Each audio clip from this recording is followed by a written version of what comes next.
Hey everybody, I hope you're doing well. Today I want to talk about fear, something that I brought up a few times on this channel. There's plenty of videos out there on it, and it's definitely something you have to learn to conquer. Now, I'm not trying to call anybody out, but we had a person that commented, left something about fear and what it was in one of our recent Real Talks. And I just want to go over it with you guys real quick. I mean, they made some really good points about fear. Basically what they were saying was fear is a construct within the part of the mind that you have not mastered. And I mean, that's some straight up Yoda stuff right there. So I give you props for that. However, you completely contradicted yourself with the last sentence that you don't want to fear anything, but you have a fear to fear God. Well, I believe the version you were saying was Yahweh. And that, that fear of Yahweh is a healthy, loving fear. But that's a total contradiction within itself. And it's sad because I remember a point when I was there. As a Christian myself, I was filled with awe and love, but I was filled more with the fear of God. And you can't have that. That can't be true. You can't have an unconditionally loving being, any God. You can't have an unlimited, unconditional loving anything, but then it asks you to fear it. That's an oxymoron. That's illogical. It's a contradiction within a contradiction. I mean, simply put, the word fear is described as an absence of love.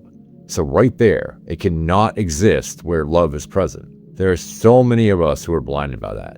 Whether it be a religion or some other fear, they're going to take every fear they have and they're going to put it up on the shelf and they're going to say, I'm done with you, but I'm going to keep this one because it's healthy and it's truthful and it will keep me focused. No, brother, no sister, you're giving in. I mean, that's like saying, hey, you can't eat sugar anymore, but you can have a slice of cake every day because it's healthy and loving for you. That's not good.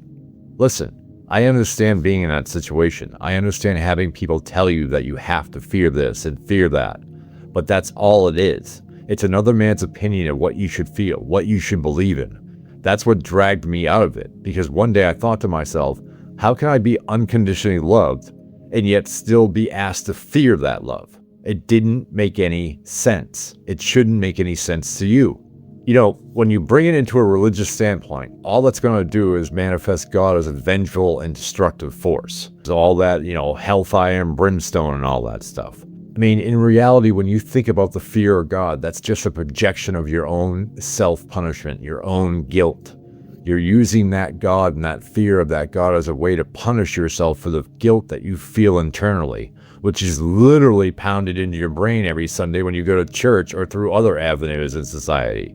The way I look at it is fear is the root of all error. By undoing of that fear will bring correction. The only way to see the light is to see that any type of fear is fear. It doesn't matter how big it is. It doesn't matter how small it is. If you fear one thing over another, you still are consumed by fear. I mean, the comment starts with an expression straight out like something Yoda would say. It's a great statement, but the problem is, if it is a construct of your mind and you're willing to admit that, then why would you say no to all other fears, but still hold on to that one fear dearly? What made you do that? How did that happen? How is it that you're willing to accept not to fear anything, not the fear of asteroids falling out of the skies, but you can't understand that the fear of God, of your unconditionally loving God, is okay? My whole point here is what we discussed. Fear is so much because I have been fearful all my life, fearful of dying, fearful of losing this, fearful of not making money, fearful of not getting that girl, fearful of so many fears. But one thing I've come to terms with in realizing what's behind that fear and is being able to pick it apart in order to remove that fear. You have to observe the fear. You have to go into each one of them and ask yourself, why do I fear this? In my eyes, again, and this is just my opinion, it's all Real Talks are, it's just my opinion. I have commenters, I have personal friends, I have family members who still can't overcome that fear. They need to have fear towards God. And it's just sad because the part of your mind that uses critical thinking sees it for what it really is. Control. If fear is just a mind trick you can master, why carve out the exception for God? I mean, it's like you're saying fear is bad, except for when it's a specific fear, which is called healthy. It's like trying to have it both ways. Fear is a problem, but it's also a virtue if it's aimed at God. No, No, I mean, listen, in Christianity, other groups will try to push that narrative. And one of the best examples I can give off the top of my head is if you say this to any Christian, they're going to say, well, Proverbs 9:10, to the fear of the Lord is the beginning of wisdom. But the problem is, when I first read 9:10, I was like, yep, that's all I prayed for. I did it on my knees. I said, I want to fear God and get that wisdom. So I did it on my knees. I got on my knees, I put my face on the floor, and I begged God to give me wisdom. I would offer up my loathing and fear to him. I didn't do it out of love. I didn't get on my knees and I didn't say, Father, I would really like to be enriched with the wisdom of whatever I can gather from you through love. No, instead I did it through fear, because that's the way I was taught. That's the way we were taught, that we have to fear him. We have to beg his permission for that wisdom. But that's pretty much how they're going to paint it, as a reverence, but it's still fear. And it's been a hell of a tool for keeping people in line these last 2,000 years.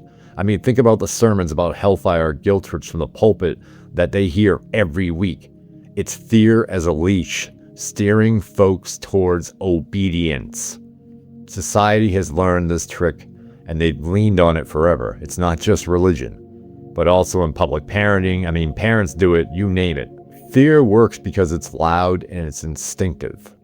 And again, I'm not trying to call you out, but the whole thing is you're framing it as healthy and loving, which feels like such a stretch to square with the opening of your comments about how it's just a construct of your mind. If fear is a construct that you can master, why not master that part too?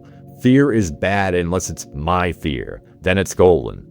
And I guess that's okay if you keep it personal. But what is not as okay is when you suggest to others that they take it as their golden truth, because you're then hyping a contradiction. You're trying to force your truth onto other people. But the problem with that being is, what does that look like? That looks like you're trying to do what? Control them. Connect the dots. The most solid argument that I have with my Christian brothers and sisters when they bring up something like, oh, we wish you would come back to church, I always throw at them this paradox. And the paradox is, I tell them to choose a lane. And they reply, what do you mean choose a lane? I say, you believe in an unconditionally loving God, right? They nod, yep. And you're supposed to fear him too. Yep, again. Well, then I'm like, okay, well, picture this. Your best friend says, I got your back no matter what, but then adds, cross me and I'll ruin you. They just stare blankly at me, not seeing the connection. But the contradiction is screaming in their face. It's unconditional love versus fear. You cannot have both. It's not logical, plain and simple. Listen, it's either you master it all or you don't bother. I mean, if fear is just a mind trick that you can tame, like you said, why stop at God again? Why not go full ninja on it? Now they're going to tell you, but it's a healthy fear. It's a healthy fear, and we have to do that. Well, that lacks any kind of coherent definition. Calling a fear of God healthy and tied to truth and love introduces a vague distinction. If fear is a problem to overcome, as many of them would suggest, then there's no logical basis for one fear being inherently beneficial while others aren't. Unconditional love and fear, folks, are incompatible. An unconditionally loving God, by definition, offers acceptance without conditions. Requiring fear as a response completely contradicts this. A being that loves without limits wouldn't demand an emotion associated with threat and punishment. You're being partial. Either all fear is subject to control, or the claim of mastery is incomplete. Leaving an exception exposes a flaw in the argument's consistency. And again, I'm not trying to call this guy out, but I am, because I want to help. And that's what this whole channel is about, trying to help. When I first walked into the church, I walked in with so much hatred in my heart. Not only for myself, but for everything around me and everything within me. And I thought, maybe church, maybe all these Christians that have been yelling in my ears for all these years, maybe that would change me. And it did. Don't get me wrong. I'll never say that it didn't save me in ways. I started with Jesus and the love he was pushing for everyone, but then got dragged into the discipleship mess. Guilt, hell, you're trash unless you toe the line, you're a bad person unless you do this or you do that, blah, blah, blah, blah, blah, and all that garbage. The scrap of love I had picked up at the start was enough to start accepting myself and the world a bit more, but then it turned into fear and guilt and lies. That's it, a pure man-made deception, not God's truth. And the worst lie is that I had got to fear anything at all. And so I started going back to what Jesus said. I didn't see fear when I saw Jesus, and that's when I walked away from the fear mongers of the church. Listen, fear doesn't belong anywhere in your life. It cannot be argued that one fear is worthier than another fear. Sure, you could say, well, I fear bumblebees, but I fear alligators more. Okay, that's instinctual reasoning. One's going to hurt probably a lot more than the other, unless it's a really big bumblebee. But at the same time, that's not an emotional fear that's killing you. And unless you're literally walking around all day trying to avoid bumblebees, then you might have a problem. I mean, it's basically what all my religious friends would have a problem with. They walk around thinking, oh, I can't look at that. I can't see this. I can't hear that because I have to be fearful. Because if I see or do that, I'm going to be guilty. That is not good. Fear the bumblebees if you want, but think about it. Like I said in the beginning of this, take everything that you're being programmed and conditioned, everything that society has told you, your parents have told you, your schools have told you, your friends have told you, social media has told you, the government has told you, church has told you, everything. And look at it and say, why am I fearing this? Why do I fear a war with Russia?